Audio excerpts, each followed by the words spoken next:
안녕하십니까. 형사전문 변호사 최한결입니다. 여러분들 중에서 본의 아니게 강제추행을 하시는 분들 굉장히 많습니다. 강제추행죄라고 하면은 형법에 규정이 되어 있는데요. 형법 제298조입니다. 강제추행이라고 해서 폭행 또는 협박으로 사람에 대해서 추행을 한 자는 10년 이하의 징역 또는 1천만 원 이하, 1,500만 원 이하의 벌금에 처한다라는 규정이에요. 폭행 또는 협박이 있어야 된다라고 이렇게 법문에는 적혀져 있는데 사실 이것이 없어도 되고요. 그 행위 자체가 그냥 폭행 또는 협박으로 인정이 됩니다. 보통 이제 여성의 엉덩이를 만지는 행위, 여성의 가슴을 만지는 행위, 물론 똑같습니다. 남성의 엉덩이를 만지는 행위, 남성의 가슴을 만지는 행위, 이거 다 강제추행입니다.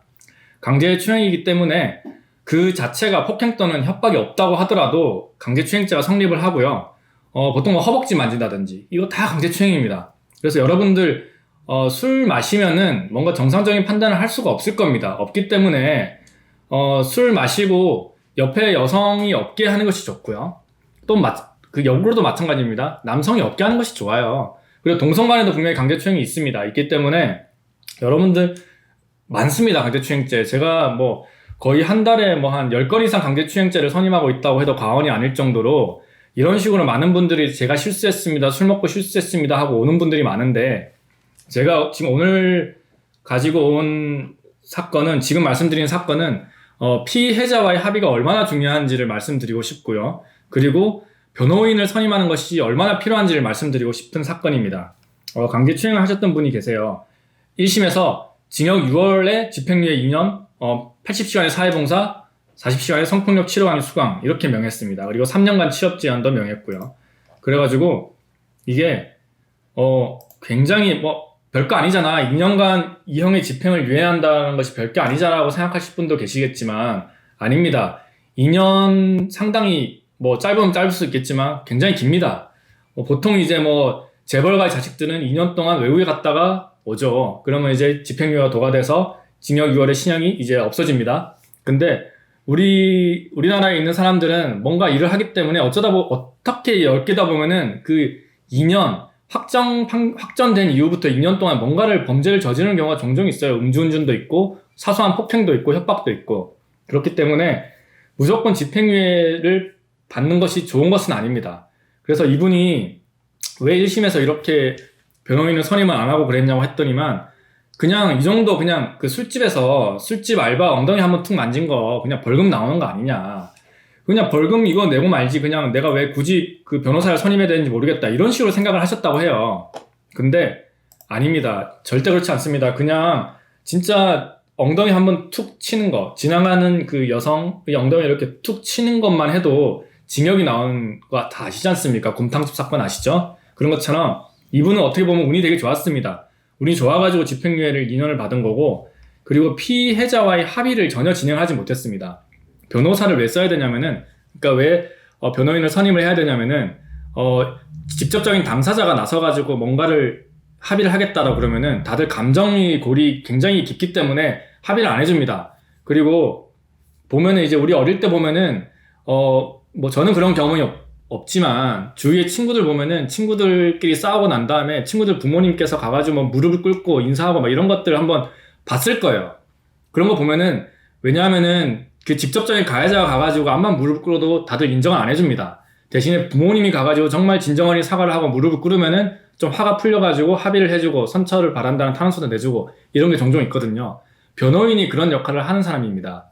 이 피해자도 지금 보면은 가명으로 이제 피해자 김땡땡이라고 되어 있는데, 이분도 그 피고인의 가족들 뿐만 아니라 피고인의 친구, 그 피고인 연락을 일절 안 받았습니다. 오면은 자기가 진짜 엄벌 취지의 탄원서를 법원에다 내겠다라고 말도 했었고요.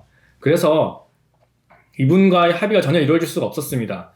그러다가 1심에서 이제 징역 6월에 이제 집행유예 2년을 받고 나니까 그때부터 이제 뭔가를 해야겠다. 그래서 변호인을 찾아오셨죠. 그래서 선임을 해서 또 열심히 한번 다퉈봐야겠다라고 했는데 문제가 있었어요. 이 피고인이 워낙 그냥 대처를 안일하게 하다 보니까 우리 변호인에게 왔을 때 그때 이미 항소 이유서 제출 기한이 이미 지난 겁니다. 정말 항소 이유서라면 함은 소송 기록 접수가 이제 우리가 받은 후로부터 20일 내로 제출을 해야 되는데 정말 20일 빠르죠. 빠르기 때문에 금방 지나갔습니다. 금방 지나가가지고 그 기간을 놓친 거예요. 기한을 놓친 다음에 변호인 선임을 하니까 난리가 났죠. 이게 구속사건도 아니기 때문에 변호인이 꼭 있어야 되는 사건도 아니고 그냥 판사님께서 맘만 먹으면 그냥 항소 기각을 할 수도 있었습니다.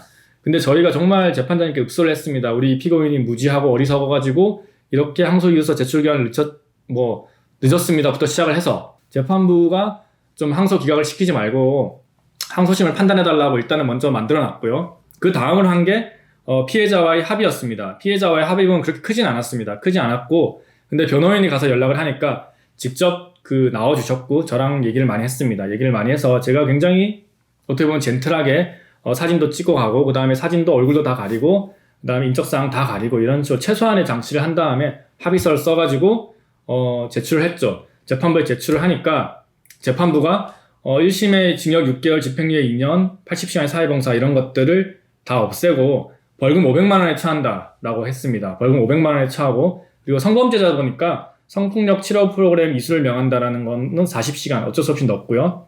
그 다음에 또 성범죄니까 그 아동 청소년 관련 기관 또는 장애인 복지시설에 3년간의 취업 제한을 명한다. 이것도 넣었습니다. 대신에 신상정보 공개 또는 고지는 피했습니다. 다행히 열심히 싸웠기 때문에 그런 거고요. 물론 이제 행정기관의 등록 대상은 됩니다. 성범죄이기 때문에 등록 대상은 되지만 이것이 공개가 된다든지 고지가 된다든지 그런 건 아니니까 정말 피고인도 굉장히 만족하셨고 그리고 피해자도 만족하셨고 그리고 재판부가 이렇게 판단해 주셨어요. 피고인은 몇 월 며칠 양형부당을 이유로 한 항소유서를 제출을 했으나 이는 항소유서 제출 기간이 경과된 이후에 이루어진 것으로 부적법하다. 대신에 직권으로 판단한다. 이렇게 해서 재판부가 항소심에서 양형사유를 직권으로 판단을 해주셨습니다. 이런 것도 다 변호인이 있었기 때문에 가능한 것이었기 때문이니까 여러분들 중에서 실수로 누구 엉덩이 만졌다, 가슴 만졌다, 뭐 아니면 춤추다가 어디 스킨십을 했는데 갑자기 고소가 들어왔다 이런 분들 계시다면은 무조건 형사전문 변호사를 찾아가시는 것이 좋습니다. 웬만하면은 저를 찾아오십시오. 제가 확실하게 책임져 드리겠습니다. 지금까지 최한결의 변호사였습니다.